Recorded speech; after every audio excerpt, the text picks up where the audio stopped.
Hello, I'm Mateo from Modern Explorer, and today we have Doug with us, who is going to share his experiences. Hey, Doug, how you doing today? Hi, Mateo. How you doing, sir? Great, great, great. Tell us a little bit about yourself, and then let's talk about what happened. Okay, my name's Doug Willard.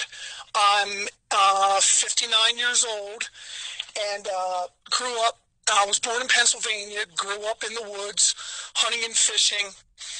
I've deer hunted and elk hunted all the fantasy whitetail states and four Canadian provinces. And I still own a farm in the Midwest. I currently now live on the Florida Panhandle near Pensacola, Florida. I work for the Department of Defense, and it was sometime the end of summer 2015. I took a job for the government in Colorado Springs, Colorado, and was real excited to move out there and be hunting elk and moose and sheep in the Colorado Rockies. Awesome. So, what was one of your first occurrences that happened? Well, of course, when I moved to Colorado, I threw my ATV in the back of my truck and drove almost 20 some hours straight to Colorado, interested in looking at a house off of Gold Camp Road in Teller County. And once I got there, then I realized I was like, "Whoa, this is different." A whole Okay, different world, right? this is a whole different world. This is not some Pennsylvania hill or Missouri hill. These are 10,000, 11,000 foot mountains or higher. So the mountains kind of corrected my enthusiasm a little bit, but still, I had a lot of time every day. Since my wife wasn't living there yet, I had a lot of time, days a week from sun up to sundown, to basically hit the timber and look for sign.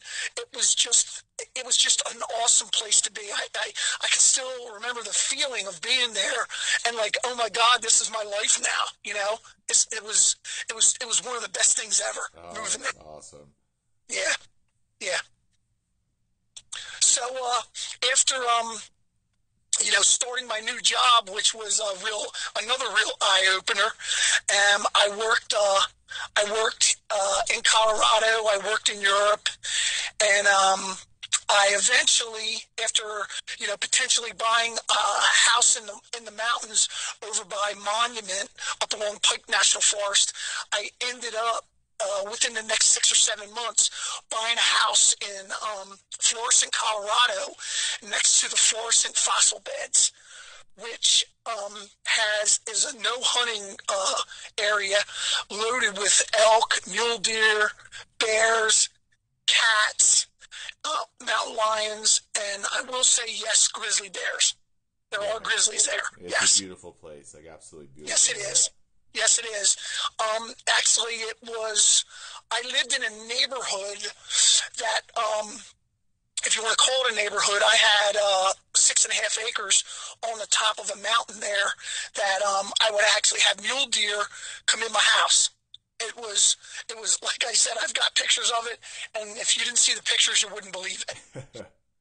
I mean, it was a lot of fun. I actually had names for about 40 different deer and mule deer, bucks, and does.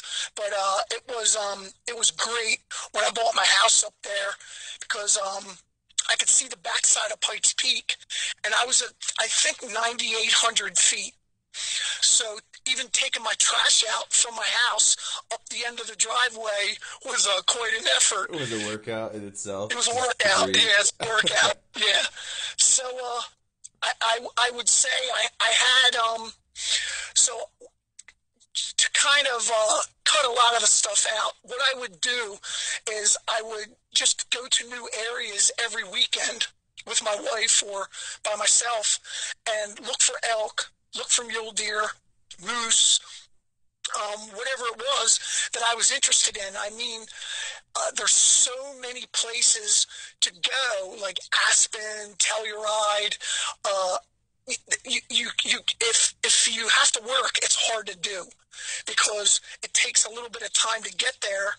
And like I said, the mountains kind of slow your foot traffic down because you have to climb and go to valleys, and it takes a lot of work.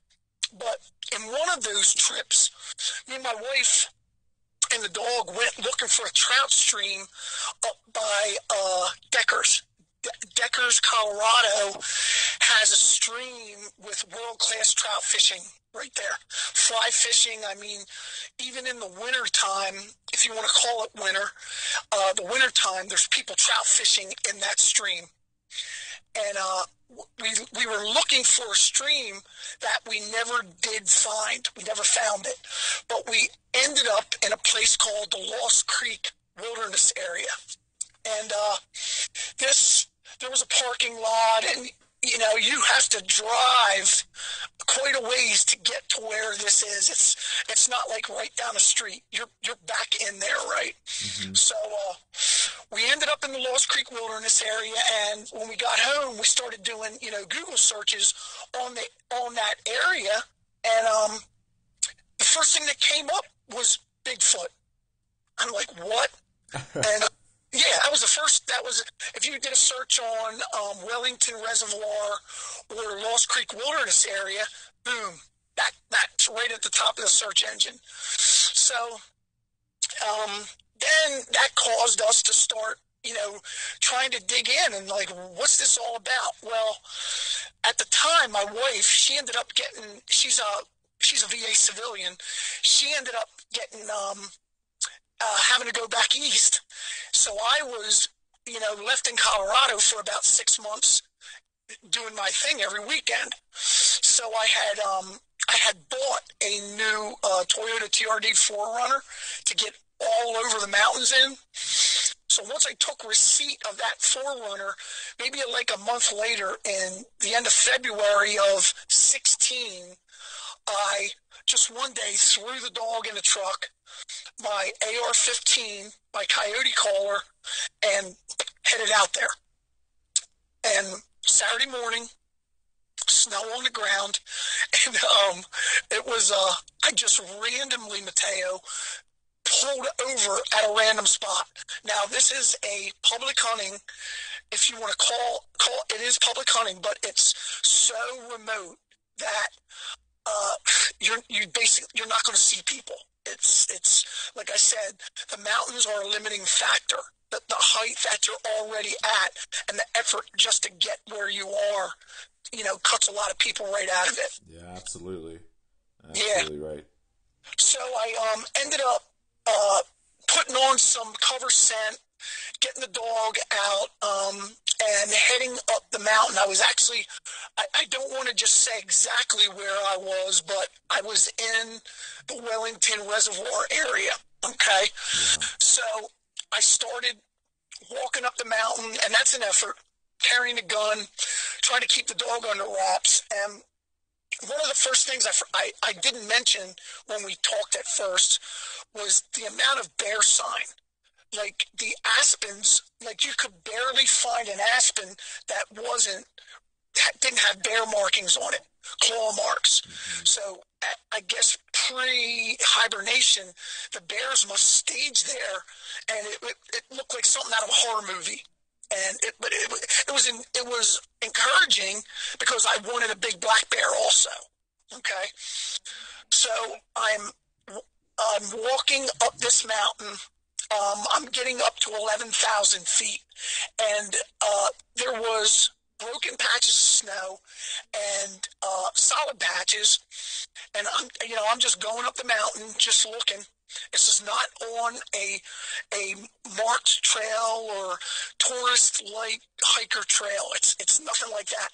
I'm just making my way up on almost like a goat game trail. Okay. Yeah, some nameless slope. And just so you know, at the time I know I had my Garmin GPS, and I'm not sure if I had my DeLorme in reach yet.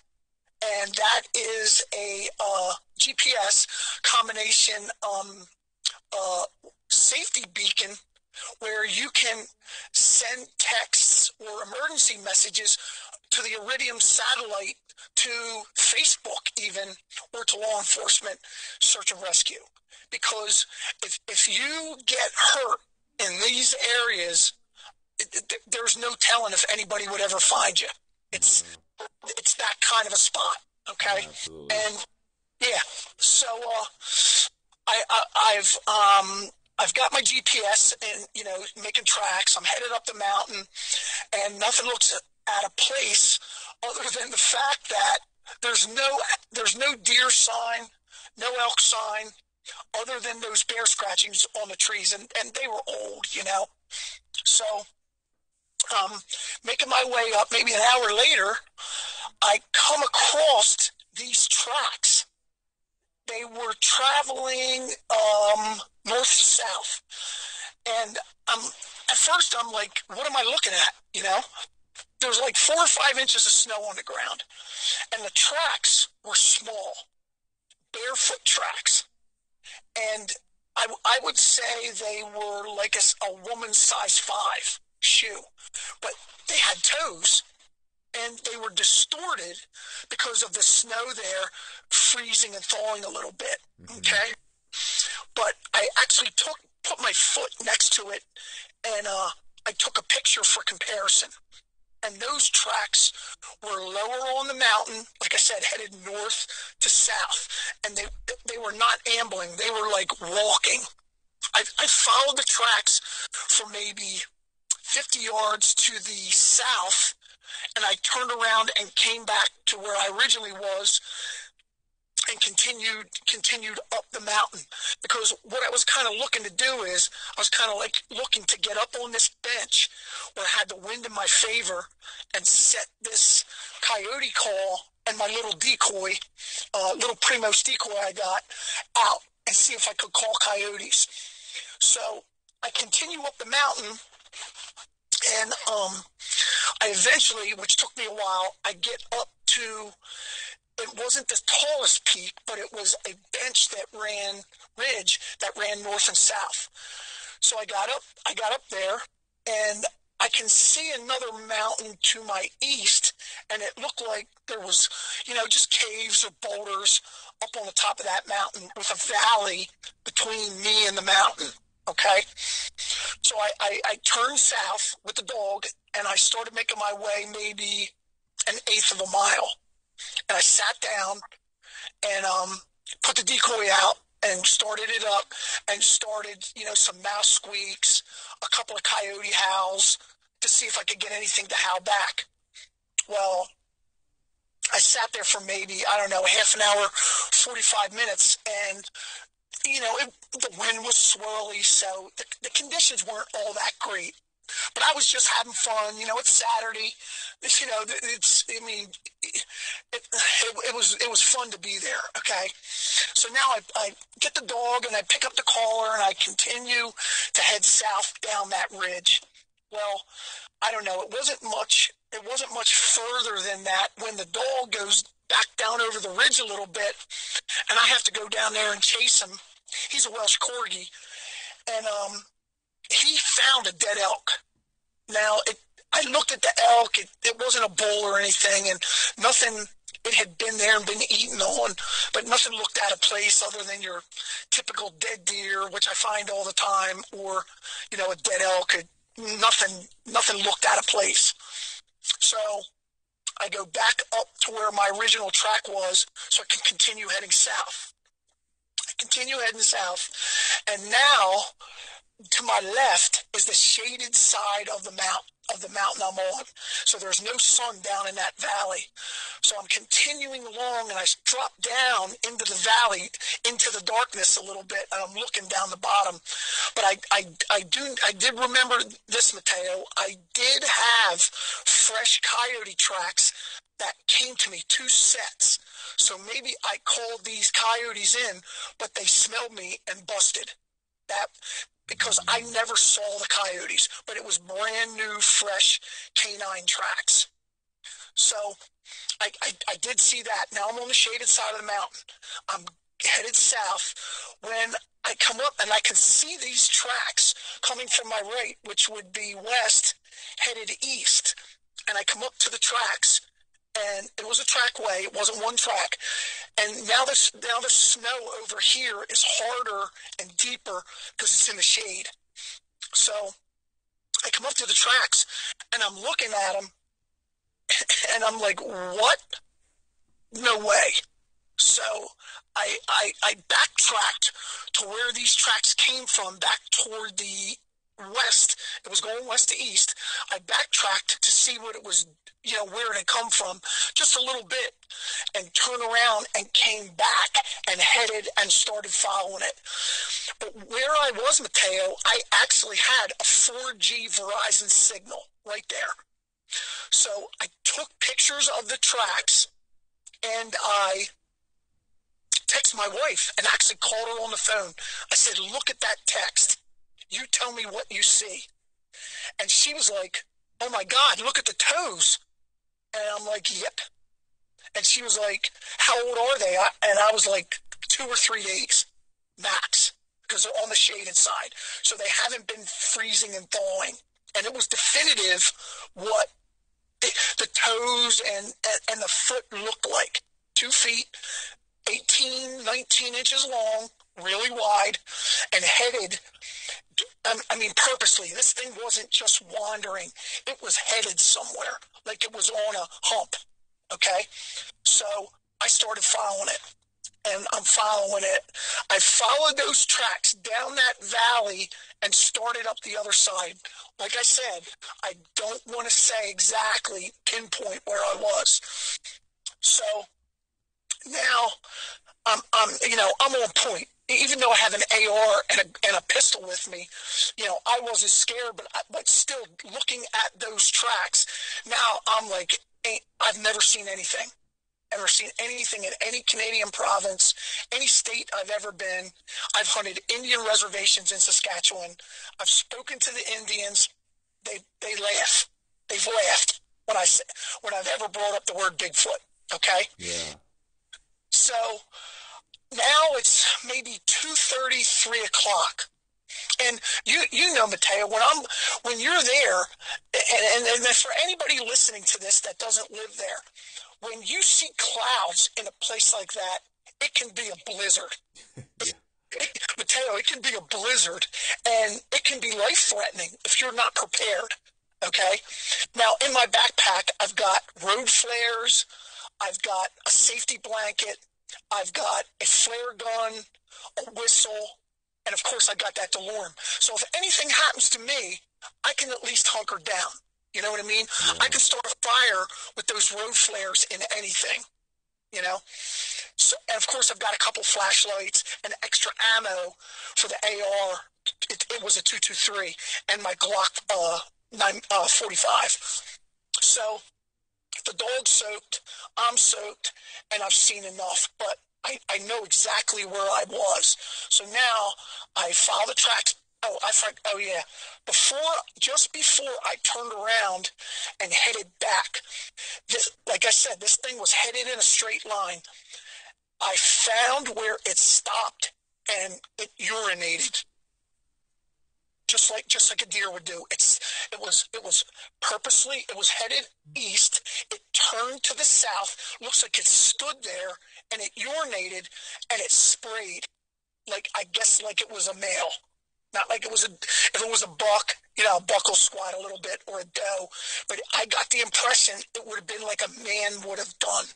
But that was not a man's tracks I was following. No way. So, and it wasn't. Really quick, could you elaborate more, like on did it like urinate on the snow, or did it urinate like more like on a tree or a rock? Like it was on the snow. It just stopped. It was like it just stopped. It was headed to the east. It turned to the south, like it was looking around, and urinated right there. Its feet, there was a bunch of tracks right there, okay? Where it had been stopping, it stopped and was like looking around because it was moving its feet, It wasn't just step, step, step, step. It stopped, and it must have stood there for a minute while it did this.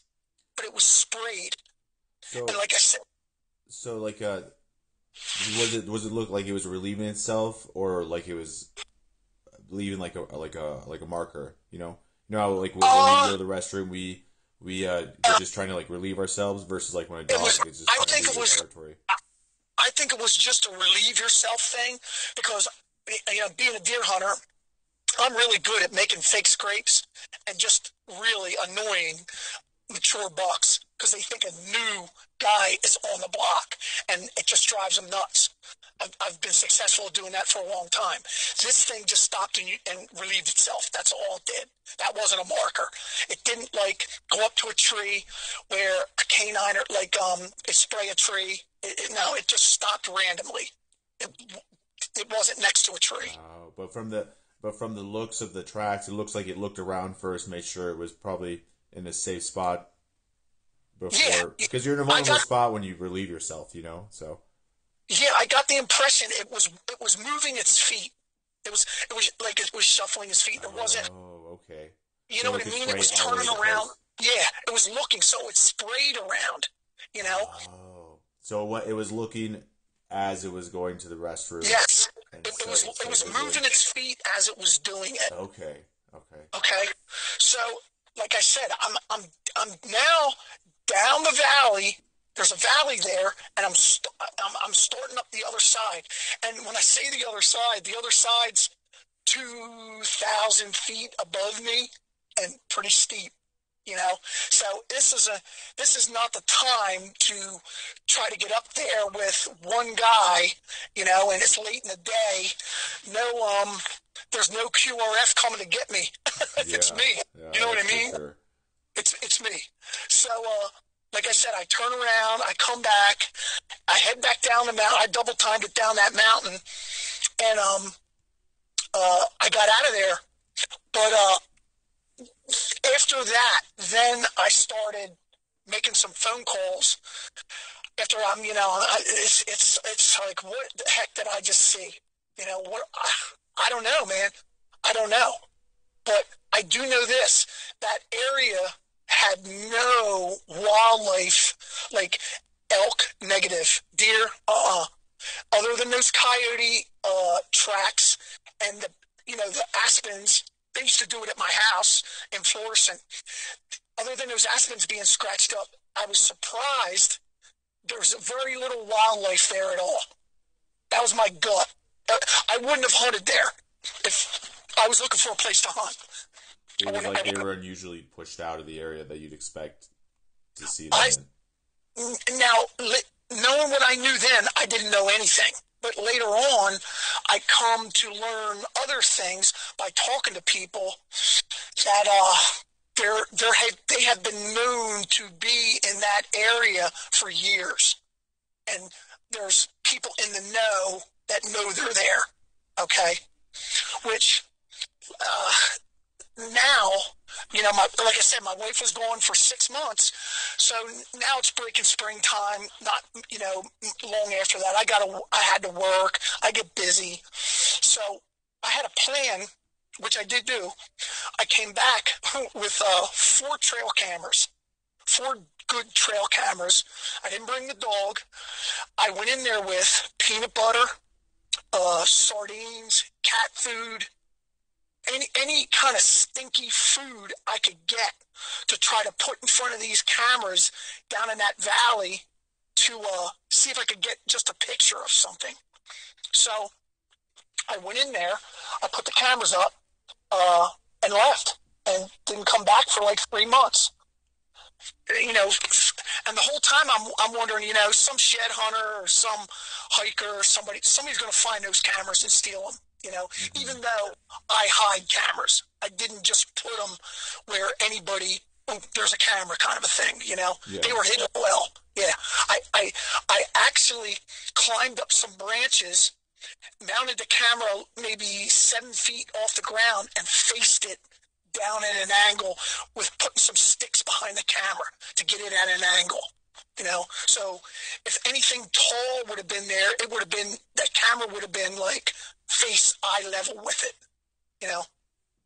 So maybe 3 months go by. I come back. I pull the cameras, expecting one of them to be gone. Nope, they were all there. And got home and looked at those looked at the SD cards, and there was nothing on those cameras except for coyotes. There wasn't a mule deer, an elk, nothing. But I had multiple pictures with 3 coyotes in it. 3 coyotes in the same picture. So, if now, like I said, the weather had broke, and I'm like, okay, nothing. But I had an idea, and I kind of took this idea from somebody else, but I put it into action. There, I had a nice cedar house there on the top of that mountain. I harvested an old dish network, like a satellite dish that was from the previous owner, and I made a parabolic mic out of that dish. Okay, I took a mic from my Sony Alpha 65. I drilled a hole in that in the dish, and I had bought one of these. I think it's a Tascam or something, digital recorder. Okay, so my idea was this: I was going to wait till a Sunday night when any hikers or campers, because people do camp closer to the road, maybe 7 or 8 miles from where this was. Mm-hmm. Okay, so I waited till like 10 o'clock on a Sunday night, and I drove my TRD Pro out there with my dog, and I was well armed. Let's put it that way. So I was well armed. So I went out there. I knew exactly where I was going to go. I pulled up. I took that parabolic mic down into a valley, and I bungee corded it with some trail cam bungee cords, and I faced it down that valley and put it in record. And went back up to the truck, and I had a bonfire. I didn't, I'm just acting like everything's normal, like I was just a camper with a dog. I was putting wood on the fire and walking around, but while I was, while that was going on, I was putting cameras. I put 2 cameras on the road that I took to drive there. One, separated them, and I had 2 cameras in the woods. So I had a perimeter of cameras around me. And I'm like, anybody comes down that road, they're going to get their picture taken. I had it set on video.